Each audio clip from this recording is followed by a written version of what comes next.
नमस्कार विद्यार्थी मित्रांनो, युनिक अकॅडमी तर्फे चालू असलेल्या इकॉनॉमिक्सच्या व्हिडिओ लेक्चर सिरीज मध्ये आपलं स्वागत आहे। आज आपण रिझर्व्ह बँकेद्वारे जाहीर करण्यात येणाऱ्या किंवा ठरवण्यात येणाऱ्या चलनविषयक धोरणाची चर्चा करणार आहोत। मागील लेक्चर मध्ये आपण बघितले की रिझर्व्ह बँक ही भारताची मध्यवर्ती बँक आहे, इंडिया सेंट्रल बँक आहे। भारताची मध्यवर्ती बँक म्हणून रिझर्व्ह बँक हे महत्त्वाचं काम करते। प्रत्येक राष्ट्राच्या मध्यवर्ती बँकेकडे अजून एक महत्त्वाची जबाबदारी असते, ती म्हणजे चलनविषयक धोरणाची, मॉनिटरी पॉलिसी। या चलनविषयक धोरणाला क्रेडिट अँड मॉनिटरी पॉलिसी, पत आणि चलनविषयक धोरण असे म्हटलं जातं। पण आता एक लक्षात घ्या, पत आणि चलनविषयक धोरण जे आहे ते रिझर्व्ह बँक ठरवते, त्यामुळे रिझर्व्ह बँकेला चलनविषयक धोरणाची महत्त्वाची निर्धारक असं म्हटलं जातं, बरोबर। मग आता एक लक्षात घ्या की भारताच्या चलनविषयक धोरणाच्या संदर्भात रिझर्व्ह बँकेची कोणती मुख्य अशी दोन उद्दिष्टे आहेत, तर पहिलं उद्दिष्ट आहे ते म्हणजे आर्थिक वृद्धी, इकॉनॉमिक ग्रोथ, आणि दुसरं उद्दिष्ट आहे प्राइस स्टॅबिलिटी, किंमत स्थैर्य। म्हणजे आर्थिक वृद्धी कशाशी निगडित आहे? जीडीपी वाढीशी, gross domestic product. Gross domestic product म्हणजे काय? सकल देशांतर्गत उत्पादन, स्थूल देशांतर्गत उत्पादन। स्थूल देशांतर्गत उत्पादन म्हणजे काय? एका वर्षामध्ये निर्माण होणाऱ्या वस्तू आणि सेवांची किमतीनुसार केलेली मोजणी। म्हणजे गेल्या वर्षीच्या तुलनेत या वर्षी उत्पादन पातळी किती आहे यावरून आपल्याला आर्थिक वृद्धी कळून येते। म्हणजे गेल्या वर्षीच्या तुलनेत उत्पादन आणि सेवा यांच्या उत्पादनात किती वाढ झाली हे कळतं। एक लक्षात घ्या की ही आर्थिक वृद्धी ही चांगली राहिली पाहिजे, अशा दृष्टीने चलनविषयक धोरण राबवणं हे रिझर्व्ह बँकेचा उद्देश आहे। त्यामुळे आर्थिक वृद्धी हा एक पहिला निकष आहे। मग आधी तर काय होतं, तर का बरं आर्थिक वृद्धीच्या संदर्भात, तर आर्थिक वृद्धीवर सर्वात जास्त प्रभाव पडतो तो म्हणजे चलनविषयक धोरणाचा। तो कोणता? तर एक लक्षात घ्या की उत्पादनासाठी तीन महत्वाचे फॅक्टर्स आहेत। एक आहे भांडवल, दुसरा आहे जमीन, तिसरा आहे मजुरी, आणि चौथं आता अलीकडील काळात तंत्रज्ञान महत्वाचं। This are called as factors of production. मग आता याच्यात कॅपिटल, भांडवल जर पुरेशा प्रमाणात उपलब्ध झालं, भांडवल पुरेशा प्रमाणात तरल पद्धतीने असेल तर आर्थिक वृद्धीवर त्याचा सकारात्मक परिणाम होऊ शकतो। त्यामुळे रिझर्व्ह बँक आर्थिक वृद्धी मेंटेन ठेवण्यासाठी महत्वाचा प्रयत्न करते। एक लक्षात घ्या की भारतासारखी जी अर्थव्यवस्था आहे याला आपण इमर्जिंग इकॉनॉमी म्हणतो, उदयोन्मुख अर्थव्यवस्था। आता एक लक्षात घ्या की भारत आज डेमोग्राफिक डिव्हिडंड म्हणजे लोकसंख्यिकी लाभांशाच्या पातळीवर उभा आहे। म्हणजे काय की एक लक्षात घ्या की वर्किंग एज पॉप्युलेशन जे आहे, कृतिशील वयोगटाचं प्रमाण जे आहे ते आपल्याकडे मोठं आहे। मग आता या वर्किंग एज पॉप्युलेशनला, या कृतिशील वयोगटातील लोकसंख्येला तितक्या प्रमाणात रोजगार निर्माण होण्यासाठी आपल्याला तशा प्रकारची उत्पादन पातळी म्हणजे तशा प्रकारचा आर्थिक वृद्धी दर असला पाहिजे। लक्षात घ्या, आज आपण जगातल्या सर्वात वेगाने वाढणारी अर्थव्यवस्था आहे। म्हणजे काय, आपला जीडीपी वाढीचा दर मोठ्या अर्थव्यवस्थांमध्ये सर्वात जास्त आहे। मग अशा मॅचिंग नीड्स म्हणजे त्या आर्थिक वृद्धीसाठी पुरेसं तरलता, लिक्विडिटी उपलब्ध करणं हा भारताच्या चलनविषयक धोरणाचा एक भाग आहे। दुसरा कोणता भाग आहे, तर दुसरा आहे किंमत स्थैर्य, प्राइस स्टॅबिलिटी। आता एक लक्षात घ्या, किंमत स्थैर्य कसं आहे, तर जगातल्या कोणत्याही बाजारपेठेमध्ये ज्यावेळेस तरलता वाढते, तरलता म्हणजे काय, तर एक लक्षात घ्या लिक्विडिटी म्हणजे काय, रोख स्वरूपातला पैसा। एक लक्षात घ्या की पैशाची वेगवेगळी माध्यम आहे। समजा उदाहरणार्थ एखाद्या व्यक्तीने करन्सी मध्ये त्याच्याकडे पैसे म्हणजे चलनी नोट आणि नाणी, दुसरे काही पैसे त्याचे सेव्हिंग अकाउंट मध्ये आहे म्हणजे बँकेच्या बचत खात्यामध्ये त्याने पैसे ठेवलेले, काही पैसे त्याचे मुदत ठेवीत आहे म्हणजे टाइम डिपॉझिट्स मध्ये मुदत ठेवीत म्हणजे 2 वर्षाची, 5 वर्षाची, 10 वर्षाची मुदत ठेव त्याने बँकेत ठेवलेली आहे। नंतर काही पैसे त्याचे पीपीएफ, पब्लिक प्रॉव्हिडंट फंड, भविष्य निर्वाह निधी मध्ये आहे। आता एक लक्षात घ्या, ते चारही ठिकाणी त्याचे पैसेच आहेत, बरोबर।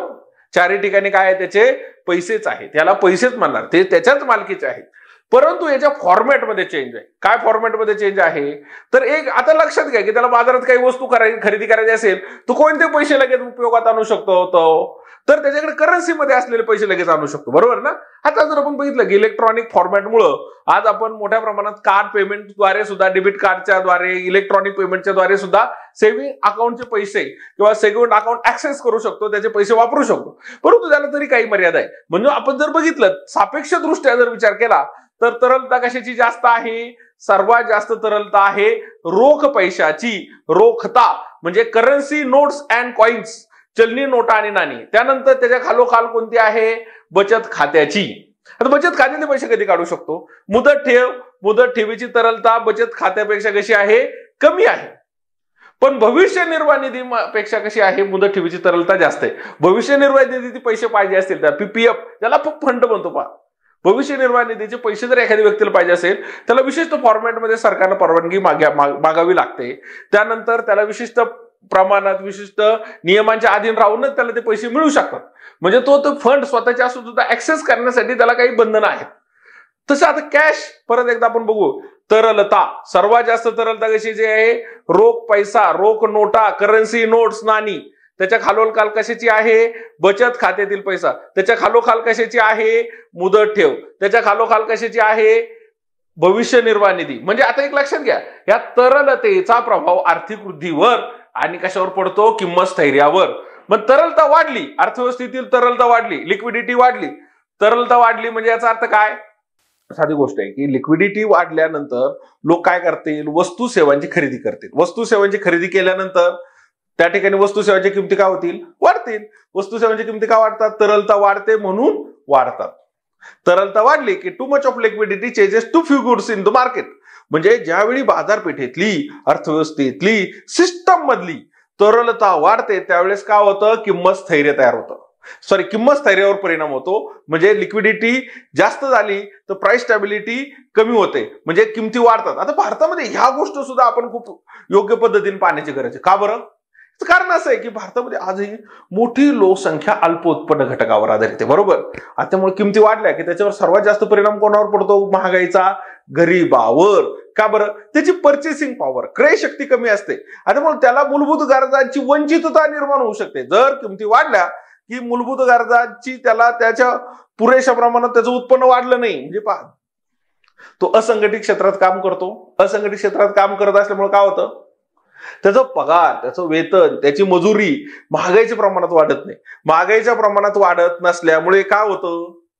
तर साहजिकच महागाईचा त्याच्यावर सर्वात जास्त प्रभाव पडतो. उत्पन्न ज्या प्रमाणात वाढतं त्याच्यापेक्षा महागाई जास्त असल्यामुळे त्याच्या मूलभूत गरजांची पूर्तता त्याला भागवता येत नाही. मग आरबीआयचा काय प्रयत्न आहे की ती किंमत स्थैर्य राहून सर्वसामान्य व्यक्ती जो आहे की त्याच्या मूलभूत गरजावर परिणाम होणार नाही आणि अर्थव्यवस्थेत स्थैर्य राहण्याच्या दृष्टीने किंमत स्थैर्य पण राहणं गरजेचं आहे.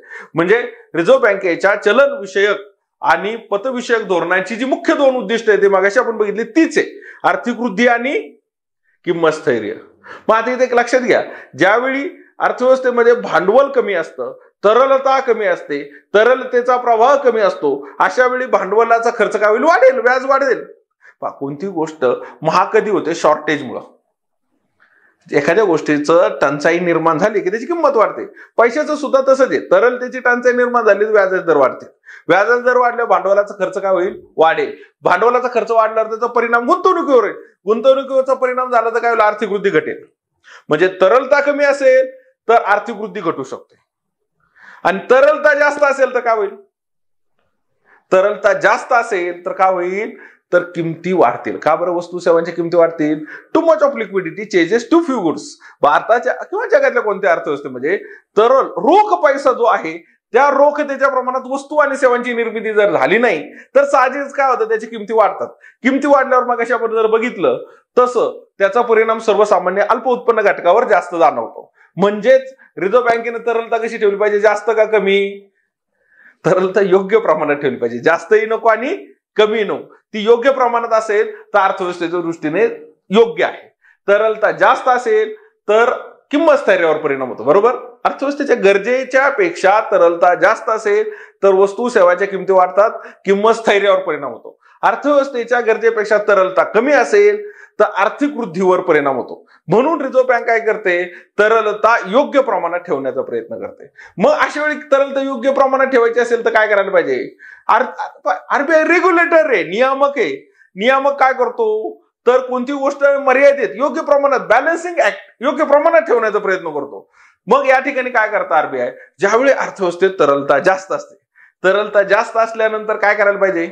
योग्य प्रमाणात आणायची. कोणती गोष्ट जास्त असेल तर योग्य प्रमाणात आणण्यासाठी आपण काय करतो? कमी करतो.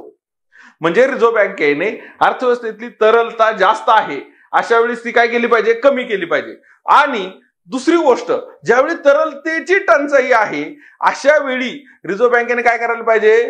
तरलतेची टंचाई दूर केली पाहिजे, म्हणजे तरलता वाढवली पाहिजे. जसं आपण फॅनचं रेग्युलेटरचं काम करतो, ज्यावेळेस आपल्याला फॅनचं स्पीड कमी वाटतं त्यावेळेस आपण वाढवतो, जास्त वाटतं त्यावेळेस कमी करतो. सेम वे रिझर्व्ह बँक ज्यावेळी अर्थव्यवस्थेमध्ये तरलता जास्त असते अशा वेळी ती संख्यात्मक साधनाद्वारे, चलनविषयक धोरणाच्या साधनाद्वारे तरलता कमी ठेवते आणि ज्यावेळेस कमी असते त्यावेळेस ती वाढवते. आता हे कशावरून कळतं? तर साधी गोष्ट आहे, ज्यावेळी भारतामध्ये किंवा जगात कुठेही वस्तू सेवांची किमती वाढतात, महागाई वाढते म्हटल्यानंतर काय होत आहे? तरलता जास्त आहे. अशा वेळी ती कमी केली पाहिजे. आणि ज्यावेळी वृद्धी दर घटतो, अर्थव्यवस्थेचा वस्तू सेवांची मागणी घटते, अशा वेळी रिझर्व्ह बँक काय करते? तरलता वाढवते, कारण त्याचा आर्थिक वृद्धीवर परिणाम झालेला आहे. म्हणजे तरलता योग्य नियमन ठेवून हे दोन उद्दिष्ट साधण्याचा रिझर्व्ह बँक प्रयत्न करते. मग आता तरलता वाढवल्यानंतर ती कमी करण्यासाठी काय करायला पाहिजे? रिझर्व्ह बँक जी साधनं आहे, संख्यात्मक साधनं, याद्वारे व्याजाचे दर वाढवण्याचा प्रयत्न करते. व्याज दर वाढल्यानंतर काय होतं? पैशावरचा खर्च वाढतो, बरोबर? त्यामुळे याला म्हणतात डिअर मनी पॉलिसी, महाग पैसा धोरण. ज्यावेळी तरलता जास्त असते रिझर्व्ह बँक व्याजाचे दर वाढवण्यासाठी प्रयत्न करते. व्याजाचे दर वाढवण्यासाठी प्रयत्न करते म्हणजे काय करते? पैसा महाग करण्याचा प्रयत्न करते. म्हणजेच याला काय म्हणतो आपण? डिअर मनी पॉलिसी. आणि त्यामुळे साहजिकच काय होतं? कोणाला डिस्करेज करतं, कोणाला एनकरेज करतं, कोणाला प्रोत्साहन मिळतं आणि कोणाला रोखतं. तर एक लक्षात, तरलता जास्त असताना रिझर्व्ह बँक व्याजाचे दर वाढवण्याचं धोरण अवलंबते, याला महाग पैसा धोरण म्हणतो. अशा वेळी रिझर्व्ह बँक कोणाला प्रोत्साहित करते? बचत करणाऱ्याला प्रोत्साहित करते, कारण वस्तू सेवांची मागणी जास्त आहे. अशा वेळी ती आपल्याला योग्य प्रमाणात आणायची. आणि ज्यावेळी तरलताची टंचाई आहे, अर्थव्यवस्थेत तरलता कमी आहे, अशा वेळी रिझर्व्ह बँक खर्चाला प्रोत्साहन देते. त्यासाठी इझी मनी पॉलिसी म्हणजे व्याजाचा दर काय करते? कमी करण्याचा प्रयत्न करते. मग अशा परिस्थितीने याला स्वस्त पैसा धोरण म्हणतो. व्याजदर कमी करून लोकांना खर्चाला, गुंतवणुकीला प्रोत्साहित करते आणि आर्थिक वृद्धी वाढवण्याचा प्रयत्न करते. म्हणजे याला आपण म्हणतो चलन आणि पतविषयक धोरण, credit and monetary policy. Reserve बँकेचं काम आहे पतनियमन. एका वर्षी प्रश्न विचारला होता, रिझर्व्ह बँकेच्या चलनविषयक धोरणाची उद्दिष्ट कोणती आहे? तर दोन उद्दिष्ट आपण मगाशी बघितली. कोणती? आर्थिक वृद्धी आणि किंमत स्थैर्य. एका वर्षी त्याने रिझर्व्ह बँकेचा प्रश्न विचारला होता, रिझर्व्ह बँकेचं काम पतनिर्मिती आहे का पतनियमन आहे? पतनियमन, क्रेडिट रेग्युलेशन हे रिझर्व्ह बँकेचं काम आहे. मग पतनिर्मिती कोण करतं? क्रेडिट क्रिएशन पतनिर्मिती व्यापारी बँका करतात. आणि पतनियमन कोण करतं? RBI, reserve bank of India पतनियमन करते. आणि पतनिर्मिती कोण करतं? कमर्शियल बँक्स, व्यापारी बँका करतात. आणि हे पतनियमन म्हणजे याचा अर्थ काय? तरलतेचं प्रमाण योग्य प्रमाणात ठेवणे. तरलता जास्त असेल तर कमी करणे, कमी असेल तर वाढवणे. यासाठी रिझर्व्ह बँक चलन विषयक धोरणाची साधनं वापरतं. ही संख्यात्मक जी साधनं आहे त्याच्यात आहे कॅश रिझर्व्ह रेशो, राखीव रोखता प्रमाण. दुसरा आहे SLR, स्टॅट्युटरी लिक्विडिटी रेशो, वैधानिक रोखता प्रमाण. तिसरा आहे ओपन मार्केट ऑपरेशन्स, खुल्या बाजारातील धोरण. चौथा आहे रेपो दर, रिव्हर्स रेपो दर. पुढचा आहे बँक दर. आणि शेवटचा आहे मार्जिनल स्टँडिंग फॅसिलिटी. या संख्यात्मक साधनांच्या आधारे रिझर्व्ह बँक तरलता, व्याजाचे दर योग्य प्रमाणात ठेवण्याचा प्रयत्न करते. Thank you very much. Press the bell icon on the YouTube app and never miss another update from the Unique Academy. Don't forget to like, comment and subscribe to our channel. Stay tuned.